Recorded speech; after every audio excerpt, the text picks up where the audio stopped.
Hello. I realized when I submitted the talk title, it is the most boring talk title in the world. So I'm actually going to rename it. Got to be real. That's what I'm going to talk about. If you're expecting me to talk about OpenID or OAuth, sorry. This isn't a technical talk about trust.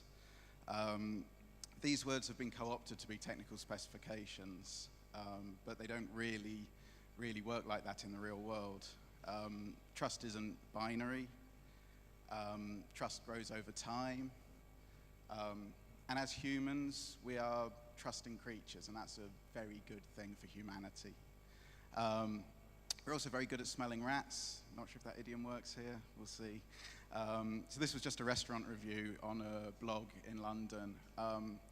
And it's just, there's lots of purple prose in it, and something doesn't quite smell right. It's probably done by one of the PR people working for the restaurant. And there's just something really weird about when you have an agenda, you write in a very different way. So on the internet, we just have so little to go on to sort of whether we can trust things or not. We're looking for the broken windows. We're looking for the GIF that doesn't load or the misspelt word. Russell, great talk earlier. He wrote something for Wired a few years ago that, when you get spam from your fake bank trying to extort money from you, they always use things like, "Dear honored customer." My bank wouldn't call me an honored customer. So really, just spam people need copywriters. This is all just basic craft, the craft of making web designs, the craft of copy, the craft of graphic design. I think it was 2008, Doppler launched, and at the same time, TripIt launched, pretty much. I prefer Doppler because it looks designed and European, whereas TripIt seemed very American and corporate. So I trusted this one, but I didn't trust this one.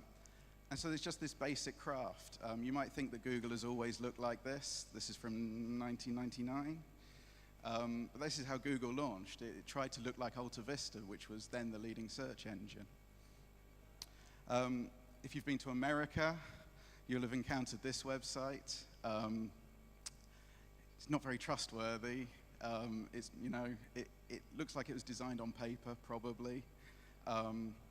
It doesn't, if this is your first interaction with a government like the US government, it's a hard pill to swallow. If you are an American, this is one of the ways you can file your tax. It looks like a template they've downloaded from the internet. Even the security certificate just mentions this crazy alliance rather than being from the government. So yes, as Peter said, I've just started working for the UK government, but I'm really not speaking on their behalf today. Very clear, but I am just going to show this. We're redesigning all of the UK government's web pages, and the idea is that basically, they look good, but also you just gain trust because every time you have an interaction with the government, it will look and feel the same. I think that's quite amazing. There's still quite a lot of anti-design patterns. If you've been verified by Visa, it's the least trustworthy thing. There's no design. You can't make a judgment. It looks like something from 1999. This is from Lockers. I think they want me to do something. Maybe something with Facebook. It's just crazy design, and it's completely untrustworthy. And similarly, Facebook apps. There's just no information on which you can make a trust judgment. You just get a few lines and a graphic that's normally done in, Verdana. And you can also play this the other way around. The yes men notoriously create websites and fake identities for companies that look good enough and real enough and corporate enough that people take them seriously. So this is Coal Cares. It's got to recommend on Facebook. It's got the little Twitter feed. It's got some happy little coal characters. It feels corporate. And that's how they play on people's trust. But I also want to talk about authenticity and being genuine. Authenticity will just increase the trust.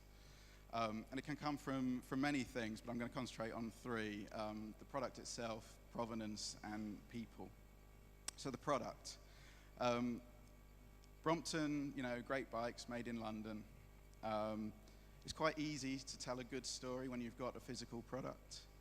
They are naturally, have good stories and good photos and videos around them. So yeah, all Bromptons are designed and built in our factory in West London. They've spent a lot of time looking at if it would be cheap to go to China, but actually they found that the entire Asian market would stop buying their bicycles if they moved to China. It's because they're made in West London. And we love a good story. We buy the product so that we can tell that story again and again, not necessarily just for the product. Who here's got a Moleskine? Anyone? Anyone can tell me when Moleskine started? 1994. It's a completely constructed brand. They use words very carefully. So yes, it's the heir and successor to the legendary notebook used by artists such as Vincent van Gogh. It's true they did use notebooks that looked very similar to this, and Moleskine was actually the generic word that was used. But it isn't the same book that Van Gogh was using. But heritage is one of those stories that people love to tell. But I want to be very clear, you can only have a heritage and tell that story if at some point you make something new. Things don't come built in with 100 years of history, which is quite romantic. And there is this romance of making that Alex talked about. And it's a great story, but if you're involved in the daily grind of making things, you might not necessarily see that story even exists. And so, yeah, provenance, where have things come from? This is Heathcote denim, and they've got a very simple story. Our town is making jeans again. They're based in Cardigan in Wales. So yeah, a town of 4,000 people. For 30, 40 years, they've been making jeans and denim. That's all gone. So the idea was just to restart a small factory using local craftspeople, local knowledge, even local equipment that was just about to be scrapped. And they're making jeans, and sure, they're not cheap, but they're made in Britain, and they have this amazing story that you can tell. And literally, your jeans have a story. They have a thing called History Tag, developed by Rig, that even the people in the factory are taking pictures of your jeans as they're being made. So you can see the process, and then you can actually, they sign it even, and then you can keep on adding to that archive so that your jeans have a story. I used to work for Nokia when they were good. And we talked a lot about provenance because, the story of this technological company in Finland is amazing. And the company has 150 years of history, but everyone refused to tell that story. They wanted to be American. They wanted to appear to be Japanese. No one could tell you where Nokia came from until maybe 5 or 6 years ago. And it was just, you've got this easy history, this easy story to tell, but it was just too much for them to think that people might want to know that their phones are made in Finland. Of course, this is a story now that every company has to tell. This is one of the Apple factories in Foxconn in China. And so just provenance now is you have to have it. If you can't say where your things have come from, people will not buy your products. And this is just going to get bigger and bigger. I'm not going to talk about this much today, but really, the electronics in our pocket causes wars. And so you should really sort of start thinking about where the raw materials that the things that you buy are made from come from. And there's this really weird thing that especially pure internet companies that don't have a physical product that they sell, really don't want to appear to be from anywhere. This is just the contact page from Newspaper Club. You don't have to be clever about this. They're based in London. They've got a Glasgow office. It just means that when I'm clicking around saying, should I actually press that play button? I know that they're there and they're a real thing, and I can go on Google Maps even and probably see where they sit. And it's just a really nice way to increase the trust in a service. I mean, are there any startups that are proud to be from Berlin? Do they say they're from Berlin? But then there's also people and personality. A lot of the web services I grew up on, they were people who were native to the web. They were on the web. They were on all the other services. They were blogging. They just loved being on the internet.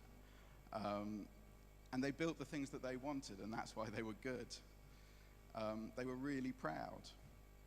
Similarly, the Brompton factory, there's the person that is the brazing supervisor. Just seeing pictures of people doing their job and liking doing their job well is just great for authenticity.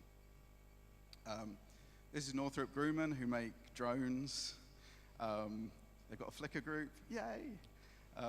But also, amongst the terrifying war machines, they have, pictures of their factory opening ceremonies and people winning awards.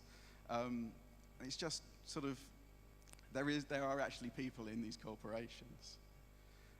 They're not faceless, but many small startups and small businesses try and think that they have to be faceless to pretend to be big.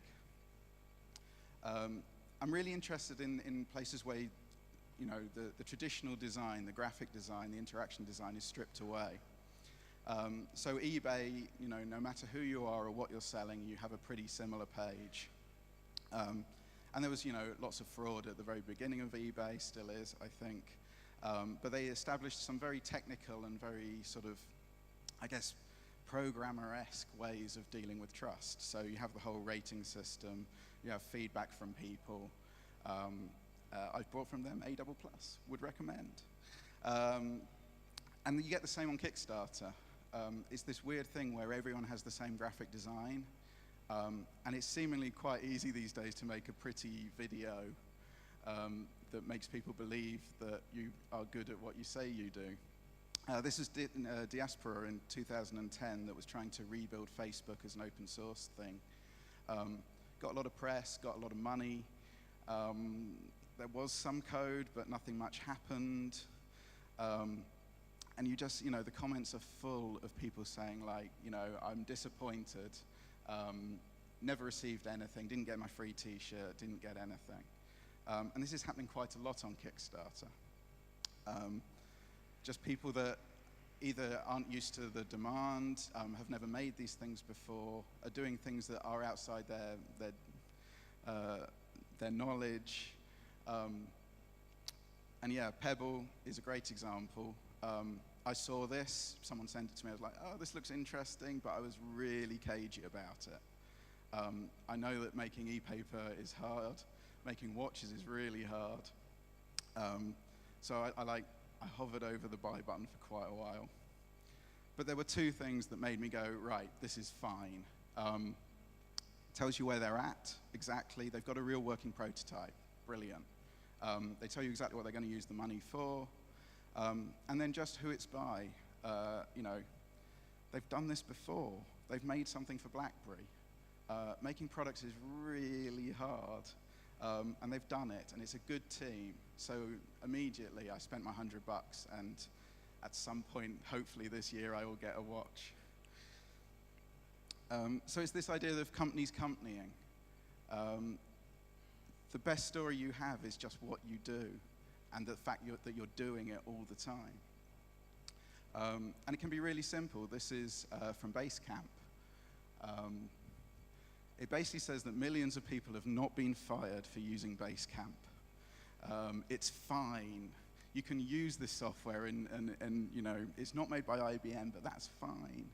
And there's lots of logos to make it really clear that there are some big companies using this stuff.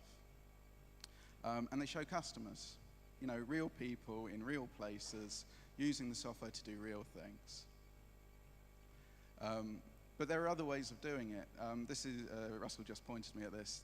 This is the General Electric tumbler. And it just shows all of the research and technology they've done for 130 years. So it's a brilliant story about what they're doing and how they're doing it. And it's just the company doing what they do normally, but showing it and exposing it to the world. On the more sort of consumer side, this is Net-a-Porter Live. Net-a-Porter is a women's fashion shop. These goods are £200, £300, £400, £500 each. And you can see in real time people buying things. As a potentially a very faceless e-commerce site, they know that they have to prove that they are real, they have these clothes in stock, they're selling all the time. So yeah, 21,000 users online. Nothing better as a new user to see than that. Similarly, Book Depository do the same. What are people buying at the moment? And it's just constantly moving, constantly updating. People are buying this stuff. You can trust us that all these transactions are going on. Even things like hotels.com are really nice. This hotel was last booked less than an hour ago. People are looking at this, people are using it. There is also some frisson when they always say, there's only one room left. So they're trying to gamify it a bit. But even just when you're looking at a hotel, as you're casually browsing, a message pops up. This hotel has been booked 33 times in the last 24 hours. This company can book hotels, they are booking hotels. And it can be really simple. Hyatt Denim again. Every day they tell you how many pairs of jeans they're going to make. Very simple. There's also a really weird phenomenon recently of countries countrying. Countries just showing who they are and what they do, because I guess marketing budgets have decreased, so they're turning to other things. Iceland has a sort of a bloggy, visit Iceland-y thing. They're on Twitter, of course. They're on Facebook. They're on Tumblr. They're on Vimeo. They have a pool called Every Single Place in Iceland, where they get Icelandic people to upload photos that turns into a blog. There's a blog of every single word in Icelandic. There are bands that are not Sigur Rós. There is a shop with good Icelandic music in it. There is not an Icelandic volcano erupting at the moment. And they've just got this idea that Iceland wants to be your friend, so it acts in the same way as a friend would.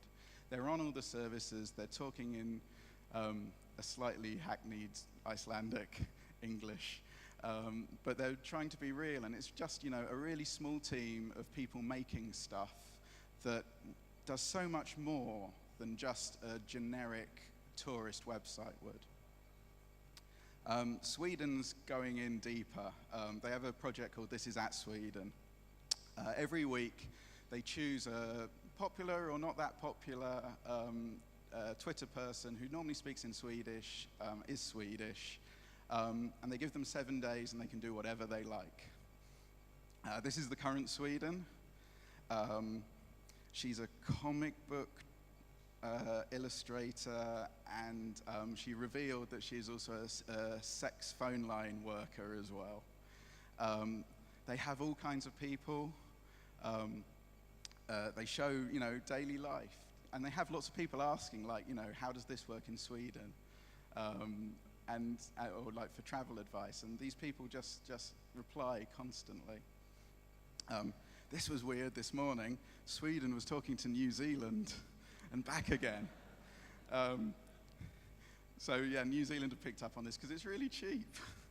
And it works really well. And especially for smaller countries who people might know bits about them, but not understand really why they're interesting, or even the stories of people that live there. It's just brilliant. And there have been, I think, 16 or 20 so far, Swedens. They've all been completely different. Some have been lesbian truck drivers. people running startups, someone living in New York who is an expat from Sweden.